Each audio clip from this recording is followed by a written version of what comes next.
السلام علیکم ورحمۃ اللہ وبرکاتہ۔ حضرت مولانا رشید احمد گنگوہی رحمۃ اللہ علیہ فقیہ وقت تھے۔ ایک آدمی حج سے واپس آیا اور وہاں سے کچھ کپڑے لایا۔ اس نے وہ کپڑا حضرت رحمۃ اللہ علیہ کی خدمت میں پیش کیا۔ حضرت نے جب اس کپڑے کو لیا تو اسے چومتے ہوئے اپنے سر کے اوپر رکھ لیا جیسے کوئی بڑی عزت والی چیز ہو۔ طلبہ بیٹھے ہوئے تھے، انہوں نے عرض کیا، حضرت یہ تو فلاں ملک کا کپڑا ہے، مدینے کے لوگ خرید کر آگے بیچتے ہیں۔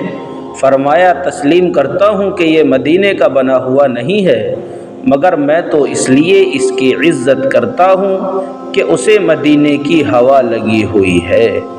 ایک دفعہ ایک آدمی حج سے واپس آیا اور اس نے 3 کھجوریں حضرت مولانا رشید احمد گنگوہی رحمۃ اللہ علیہ کی خدمت میں بھیجیں۔ آپ کو جب ملی تو اپنی ہتھیلی پر وہ کھجوریں ایسے رکھیں جیسے دنیا کی ساری دولت آپ کی ہتھیلی میں سمٹ آئی ہو۔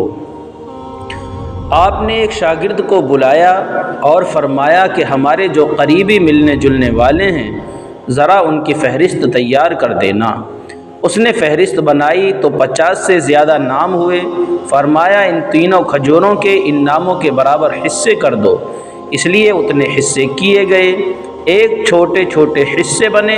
فرمایا کہ ایک ایک حصہ میرے ایک ایک دوست کو دے دو۔ ایسا معلوم ہوتا تھا کہ جیسے کہ ہیرے اور موتی آپ کے ہاتھ لگ گئے ہیں جو اپنے دوستوں کو پیش کر رہے ہیں۔ ایک شاگرد نے کہا، حضرت اتنے چھوٹے حصے سے کیا بنے گا؟ اس کی یہ بات سن کر حضرت کا رنگ سرخ ہو گیا اور فرمایا، مدینے کی کھجور ہو اور تم اس حصے کو چھوٹا کہو۔ لہذا حضرت نے کئی دنوں تک اس شاگرد سے بولنا چھوڑ دیا۔ پیارے دوستو، اگر آپ لوگوں کو ہماری یہ کہانی پسند آئی ہو اور اگر آپ کو اس کہانی سے کچھ علم حاصل ہوا ہو تو نیچے دیے گئے شیئرنگ بٹن کو دبا کے برائے مہربانی اس کہانی کو شیئر ضرور کر دیں۔ شکریہ۔ پلیز چینل کو سبسکرائب کریں، اس کہانی کو لائک کریں اور شیئر ضرور کریں۔